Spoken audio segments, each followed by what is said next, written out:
काम करना चाहिए। समझिए कैसे।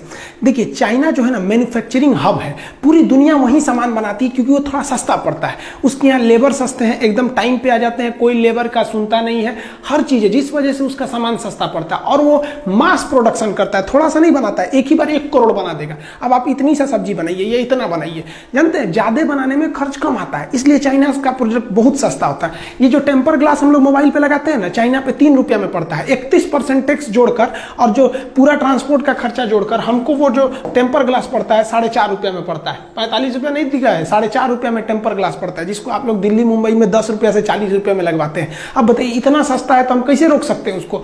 आप जो फास्ट चार्जर कहते हैं ना, 3 एम्पियर 5 एम्पियर का धड़ाक से चार्ज कर देता है, 45 रुपया है। हालांकि इसका रेट जो आता है वो 30 रुपये ही है, इसको टैक्स वगैरह जोड़ के 45 रुपये आता है। एयरफोन जो होता है वो 50 रुपये में आता है। 16 GB का मेमोरी कार्ड चाइना में 20 रुपये के आते हैं। सब इतने सस्ते सामान होते हैं, इसलिए मजबूरी बन जाती है लोगों का खरीदना, क्योंकि ये बहुत ही, हम लोग के यहाँ आधे से ज्यादा लोग गरीबी रेखा के नीचे हैं, तो हम लोग की मजबूरी भी है। लेकिन ये सारे सामान चाइना के अलावे ताइवान में भी सेम रेट में मिलते हैं, वियतनाम में भी सेम रेट में मिलते हैं सब। तो हम लोग क्यों ना फिलहाल सब्स्टिट्यूट के रूप में हम लोग ताइवान से खरीदें, ताइवान से, वियतनाम से। ये दोनों चाइना के दुश्मन हैं, इससे हमारा 2 फायदा होगा। चाइना से हमको आयात में भी घट जाएगा और हमको सेम रेट पे सामान चाइना के दुश्मनों से मिलेगा। ये शक्तिशाली होंगे, हमारे लिए अच्छा है। खिलौनों के मामले में चाइना पूरी दुनिया में जाइंट है। चाइना में 8 रुपए से खिलौने चालू हो जाते हैं, 8 रुपए में। पूरी दुनिया में जो सोलर पैनल दिए जा रहे हैं ना, वो चाइना से आता है। हिंदुस्तान में 70% सोलर पैनल चाइना से आयात हो रहे हैं, हमारे यहाँ नहीं बनते। जबकि भारत का शक्ति स्थला दक्षिण भारत में, दुनिया भर का केरल और गुजरात में जो पावर प्लांट लग रहा है सोलर प्लांट से, वो चाइना से आयात हो रहा है। हमारे जो लौह पुरुष थे, स्टैचू ऑफ यूनिटी, उनके लिए भी जो स्ट्रक्चर बना था वो चाइना से ही बना था। इतना ज्यादा वो मैन्युफैक्चरिंग हब बन गया, इतनी आराम से नहीं हटेगा। उसको हम लोग को बढ़िया से घेरना पड़ेगा, माइंड गेम से मारना पड़ेगा। समझिए कैसे। देखिए कंप्यूटर और मोबाइल की दुनिया में चाइना जो है एकदम कब्जा करके बैठा है। चाइना में जो है वो कंप्यूटर मोबाइल बहुत ही बड़े पैमाने पर मैन्युफैक्चर किए जा रहे हैं। ये जो कैमरा होता है ना, शादी ब्याह में रिकॉर्डिंग वगैरह करते हैं, उसका भी चाइना बहुत बड़ा हब है। सीसीटीवी कैमरा का चाइना बहुत ही बड़ा एक्सपोर्टर कंट्री है। चाइना के पास हर तरह के सीसीटीवी कैमरे होते हैं। जनरली 2 टाइप का हम लोग यूज करते हैं। गोल वाले को कहते हैं डोम कैमरा, ये चौड़ाई में देखता है और वाटर प्रूफ नहीं होता, इसलिए इसे घर के अंदर लगाया जाता है। और ये जो लंबा वाला होता है इसे कहते हैं बुलेट कैमरा, ये लंबी दूरी को देखता है और वाटर प्रूफ होता है, इसलिए इसे बाहर भी लगाया जा सकता है, इसलिए इसे इंडोर, इसे आउटडोर कहते हैं। इस तरह के सीसीटीवी कैमरे के लिए चाइना बहुत बड़ा उत्पादक है। चाइना के आप किस किस सामान का बाइकआउट करने को कह रहे हैं? आपको पता है जो पीवीसी टेप चिपकाया जाता है ना, तार वगैरह को चिपकाने के लिए, चाइना से आता है। छोटे बच्चे जो कंचा गोली खेलते हैं ना, वो चाइना से आता है। चाइना अपने कस्टमर्स का बहुत ही ख्याल रखता है, लेकिन इंडिया वाले क्या करते हैं, कस्टमर का ख्याल नहीं रखते, अपना मुनाफा कैसे होगा। अब सोचिए छोटा बच्चा गोली खेलने जाता है, सोचता है गोली बड़ा रंग बिरंगा हो, एक साइज का हो, एकदम बिल्कुल गोल हो। हिंदुस्तान का गोली देखिए टेढ़ ऐसे रहता है, इंडिया का लड़का लेता ही नहीं, कहता है चाइनीज गोली दो, एकदम रंग बिरंगा दे दिया। उसने कस्टमर्स की नीड को पहचाना। इन्हें हर चीज चाहिए, खूबसूरत से खूबसूरत, लेकिन सस्ते चीज में चाहिए। चाइना इस चीज को दे देता है। जो आप ये जो टाई देखते हैं, तार जो होता है ना, इसको टाई बोलते हैं लोग। तार 4-5 तार गया रहता है एक पास, तो इसी में फंसा के हम लोग टाई से और इसमें कस देते हैं। ये दोबारा खुलेगा नहीं, फिर काटना पड़ता है। हम लोग रस्सी बांधते हैं ना, तो इसको टाई लगाना पड़ता है। आप जो टाई खरीदते हैं वो चाइनीज रहते हैं। आप जो ये क्लिप हुक खरीदते हैं वो चाइनीज आ गए हैं, सब तार और ठोकने के लिए। चाइनीज कांटियां आ गई हैं। किस चीज का बहिष्कार कीजिएगा आप लोग? जो हम लोग मेहंदी लगाते हैं ना, महिलाएं मेहंदी लगाती हैं, अपने यहाँ कहा जाता था जिसकी सास बहुत मानेगी उसी का मेहंदी लाल होगा। ससुरा चाइनीज मेहंदी हो गया है, जिसकी सास मर भी गई है उसका भी एकदम खतरनाक लाल कर देता है। और लड़कियां इसी को प्रीफर करती हैं। सुबह शादी में जाना है तो रात में लगाओ, एकदम चटकार लाल कर देता है, और 2 दिन बाद ऐसा उजड़ता है जिसे लगता है कोड़ फूट गया। लेकिन ये लोगों के तत्काल जरूरत को पूरा कर देता है। किस किस चीज को रोकेंगे? महिलाओं का जो कॉस्मेटिक आइटम है उस पर चाइना का कब्जा होते जा रहा है। लिपस्टिक को जो ठोड़ रंगने वाला होता है उससे लेके कॉस्मेटिक, एक से एक क्रीम पाउडर आ गया है ना, कि आप चेहरा पे रंगिएगा तुरंत गोरा कर देते। एक चाइनीज कॉस्मेटिक के सामान आ गए हैं, काजल से लेके नेल पॉलिश से लेके किस किस चीज को रोकिएगा, पूरी तरह चाइना भरते जा रहा है। क्यों?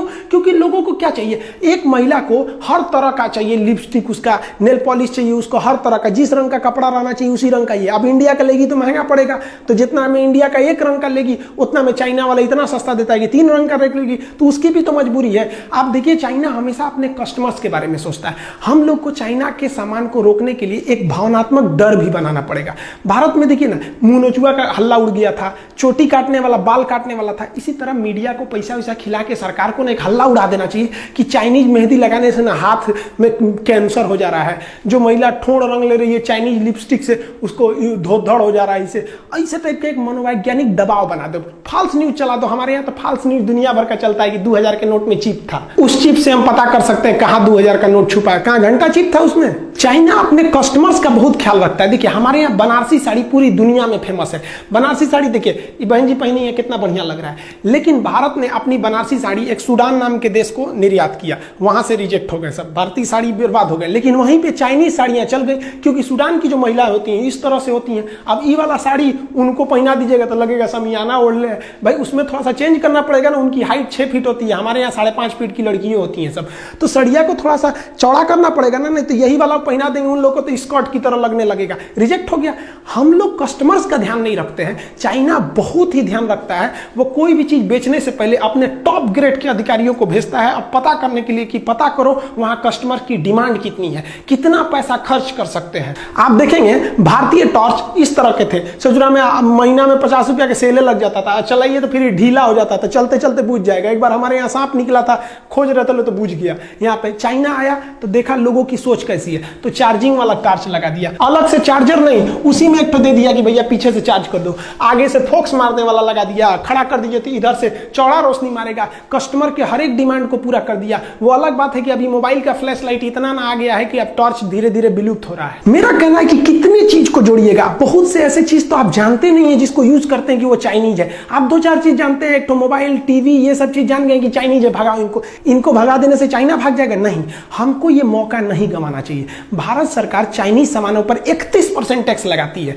अब WTO थोड़ा दबाव बनाता है सरकार के ऊपर कि आप दूसरे के सामानों को आयात करने से नहीं रोक सकते हैं, आपकी पब्लिक रोक दे तो अलग बात है। तो इसमें हमारा काम है कि हम उसे रोके, लेकिन हमारी मजबूरी भी तो है, हमको उतना सस्ता सामान चाहिए। बहुत से लोग हैं जो नहीं अफोर्ड कर सकते हैं, जो गरीब लोग हैं वो मजबूरी में चाइना का इस्तेमाल करेंगे। उनको तो इतना नहीं पता है कि made in China, made in India कहां लिखा है, पढ़ने भी नहीं आता है। तो भारत सरकार को क्या करना चाहिए कि चाइनीज सामानों का जितना सब्स्टिट्यूट वियतनाम के पास है, ताइवान के पास है, उससे आयात करना चाहिए और उन पर टैक्स को महज 5% कर देना चाहिए, जिससे कि उनके सामान सस्ते लगने लगेंगे, चाइनीज सामान महंगा लगने लगेगा। इसके टैक्स को 31 से बढ़ा के 41 कर देना चाहिए ताकि इसके सामान और महंगे हो जाए। जो बंदरगाह है जहां से विदेशी सामान आते हैं, वहां अपने अधिकारियों को गुप्त रूप से ट्रेनिंग दे देना चाहिए कि चाइनीज सामानों को ना इतना ना टॉर्चर कर देना, उसको जो उड़ीसा का सामान रहेगा तो जम्मू कश्मीर भेज देना, आसाम का रहेगा ससुरा को लुधियाना भेज देना, इतना टॉर्चर कर देना। इंडिया को कह देगा भाई हमारे यहाँ यही सिस्टम है, ताकि उसको लेट किया जा सके। चाइना यही करता है अपने देश में, दूसरे देश की कंपनियों को घुसने नहीं देता है।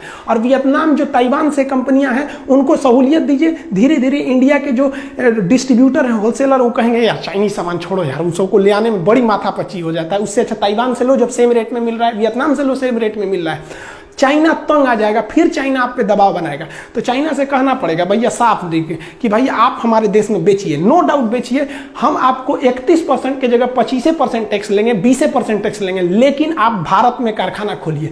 भारत में कारखाना खोलेगा तो भारत को बहुत फायदा, जमीन भारत से खरीदेगा, यहीं से ईंटा उटा खरीद के बिल्डिंग बनाएगा, यहां जब उत्पादन करेगा तो भारत की GDP बढ़ेगी, यहां के लोगों को रोजगार मिलेगा। क्या अपने यहां से मजदूर को थोड़ी लाएगा, ले आ दिया तो और फायदा। क्यों? क्योंकि जब आप देखिए पटना में लड़के पढ़ने जाते हैं, दिल्ली में पढ़ने जाते हैं, तो बाहर से जैसे लड़के आते हैं ना, तो वहां का मकान मालिक राजा हो जाता है कमा के, वहां दुकानदार, सबको फायदा हो जाता है। तो और अच्छा है ससुरा, चाइना से लोग आओ यहाँ पर, यहीं के सामान खरीदोगे, यहीं पे घूमो फिरोगे, और फायदा हो जाएगा।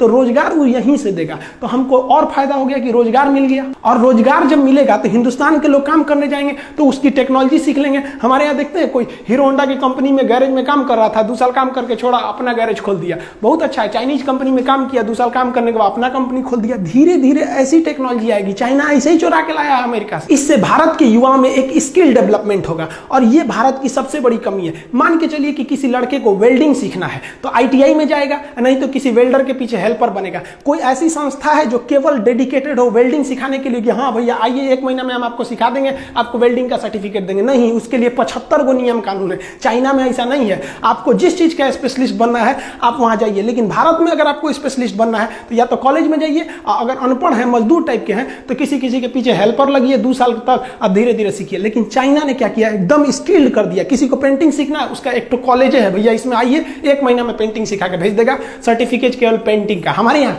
ITI, IIT, BE, BTech, MTech, lab मार डालेगा उसको पढ़ा के। जो चाइनीज ऐप हैं जैसे टिकटॉक है, वीमैट है, वीचैट है, बहुत ज्यादा 52 से ज्यादा ऐसे ऐप है जिसको सरकार ने बैन किया है, उस पर निगरानी रखने के लिए कहा है, अभी बैन नहीं किया है। ये अपना डाटा जो है ना उसको स्टोर करते थे चाइना में। जैसे मान लीजिए आप शादी में गए, कोई रिकॉर्डिंग किए, तो वो रिकॉर्डिंग कहाँ आता है, आपके मेमोरी में। हम ये यूट्यूब पे वीडियो बना रहे हैं, ये ना आपके मेमोरी में ना मेरे मेमोरी में, ये कहाँ गया, तो ये यूट्यूब के सर्वर में गया। तो भारत सरकार को भी चाइना के जितने भी ऐप हैं कहना चाहिए कि भैया तुम ऐप आओ, क्योंकि तो तुम तो है प्ले स्टोर पे, हमारे पे तो हो नहीं, आओ, लेकिन तुम जितना डाटा यूज करोगे ना उसको भारत में रखना पड़ेगा। अब वो भारत में रखेगा तो उससे भारत में भी रोजगार बढ़ेगा और हमारे डाटा भी लीक नहीं हो सकते हैं, और धीरे धीरे उसको दबाव बना के धीरे धीरे पब्लिक ही छोड़ सकती है, क्योंकि WTO के नियम के हिसाब से गवर्नमेंट किसी पे जबरदस्ती बैन नहीं लगाएगी। चाइना के सामानों को बाइकआउट नहीं कराना है, उन ससुरों को मंगाना है और यहीं बनवाना है। ऐसा दबाव बनाना है कि अगर नहीं बनाएगा यहाँ पे ना, डायरेक्ट मंगाएगा ससुरा पे 40% टैक्स,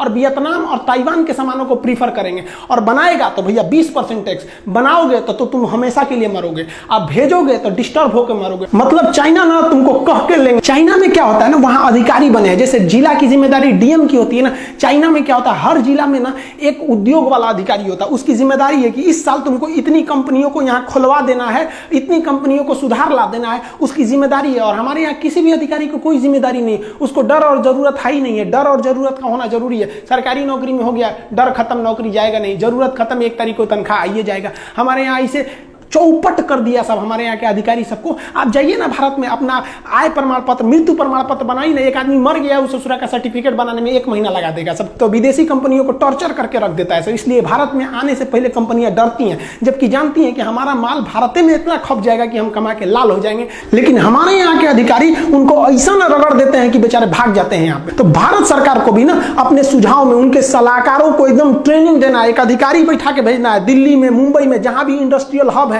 कि हमको हर साल यहाँ 200 फैक्ट्री बढ़ जाना चाहिए, नहीं तो ससुरा गोली मार देंगे तो हम यहाँ पे। डर बिना प्रीत कहाँ। भारत सरकार के उद्योग मंत्रालय पे एकदम कड़ा डिसीजन लेना चाहिए। लिस्ट बनाइए उन चीजों का जो चाइना ज्यादा प्रोडक्ट करता है, जिसका पब्लिक ज्यादा यूज करती है, और उन सारे चीजों का कारखाना 1 साल के अंदर अंदर खुल जाना चाहिए, ना तो नौकरी से भगा देंगे। हमारे यहाँ अधिकारी ससुरन का तोन निकल गया है, इतना कोई मतलब नहीं है क्या हो रहा है क्या नहीं, सरकारी नौकरी लग गया। देखिए चाइना को इतना टॉर्चर करना है कि उसको फैक्ट्री मजबूरन भारत में खोलना पड़े, और जब भारत में फैक्ट्री खोल देगा ना तो हम लोग हो जाएंगे मकान मालिक और चाइना हो जाएगा किराएदार। अब कोई भी किराएदार मकान मालिक से ऐठ के नहीं बोलता है, जानता है कि हमारा सब फैक्ट्रियां वहीं पे है, सोच रहा रोक देगा तब। कोई भी देश चाइना से ऐठ के क्यों नहीं बोलता है, क्योंकि जानता है सोच रहा वहां पे हमारी कंपनी फंसी हुई है। अमेरिका भी शांत रहता है, उसकी करोड़ों करोड़ की कंपनियां का वहां पे इन्वेस्टमेंट है। तो भारत सरकार को इन्वेस्टमेंट लाना चाहिए, इससे FDI भी बढ़ेगी भारत सरकार की। इससे चाइना पर बहुत बड़ा प्रेशर आएगा, क्योंकि उसकी कंपनियां उस पर प्रेशर लगाएंगी, भैया मेरा वहां पे सब फैक्ट्री फंसी हुई है। और हम लोग को यह नहीं कहना पड़ेगा कि बाइकआउट चाइना, बाइकआउट चाइना। भैया भारत में ना बन रहा है, यहाँ पे 1 नंबर का काम हो रहा है। अब यहीं से बना के तुम बगल में बेचो, पाकिस्तान को बेचो, श्रीलंका को बेचो, किसी को भी बेचो, लेकिन हमारे यहाँ मैन्युफैक्चरिंग हब बनाओ। हमारे यहाँ बेचना है तो बनाना पड़ेगा, नहीं तो भाड़ में जाओ ससुरा।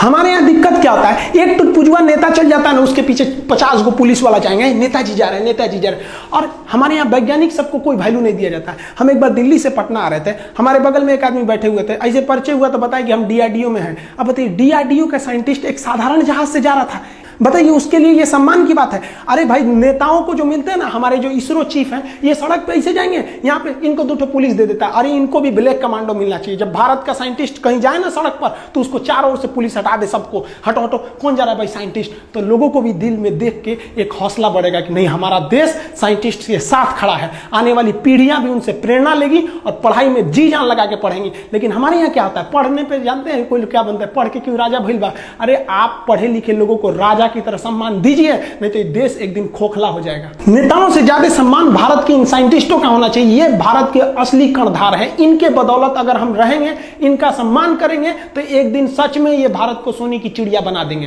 आपने कभी सोचा कि भारत के बड़े बड़े IIT इंजीनियर क्यों भारत छोड़ के चले गए? क्योंकि उनको वहां बेहतर प्लेसमेंट मिलता है, बेहतर जॉब मिलता है। हमारे यहाँ क्या मिलता है, इन लोग को नेताओं के दल्ला बना के रख देते हैं लोग। कभी कोई टेंडर में इनको फंसा देगा, कहीं भी किसी न किसी चीज में फंसा देगा, अगर इन नेताओं की बात नहीं सुनेंगे तो। आपको पता है आरबीआई के गवर्नर रघुराम राजन जी, इतने बेहतरीन इंसान, आरबीआई की जब ये रिटायरमेंट हुए तो ये अमेरिका में जाके प्रोफेसर हुए। सोचिए इनसे पढ़ा हुआ लड़का कितना आगे जाएगा। हम अपने देश को धीरे धीरे खोखला करते जा रहे हैं। ये एक तत्काल रिजल्ट होता है कि चाइनीज के सामानों को बाइकआउट कर दो, ये बहुत लंबा पीरियड तक ये नहीं चलेगा। आपको एक बहुत सोची समझी रणनीति बनानी पड़ेगी। चाइना को माइंड गेम से मारना पड़ेगा। इस तरह से मारिए चाइना को जिस तरह से उसने पूरी दुनिया को मारा। वहां पर हमारे देश में बनाना है, एक ही शर्त रहेगा, हिंदुस्तान में सामान को बेचना है तो 40% टैक्स दो, और नहीं तो यहां 20% टैक्स दो, यहां उत्पादन करो, नहीं तो तुम सपना छोड़ दो कि भारत का व्यापार तुम्हारे लिए है। इसके बाद बाइकआउट कीजिए अगर चाइना इस पर रेडी नहीं होता है तब। आगे आप क्या सोचते हैं आप कमेंट करके बताइए। मिलेंगे हम लोग नेक्स्ट वीडियो में, तब तक के लिए जय हिंद।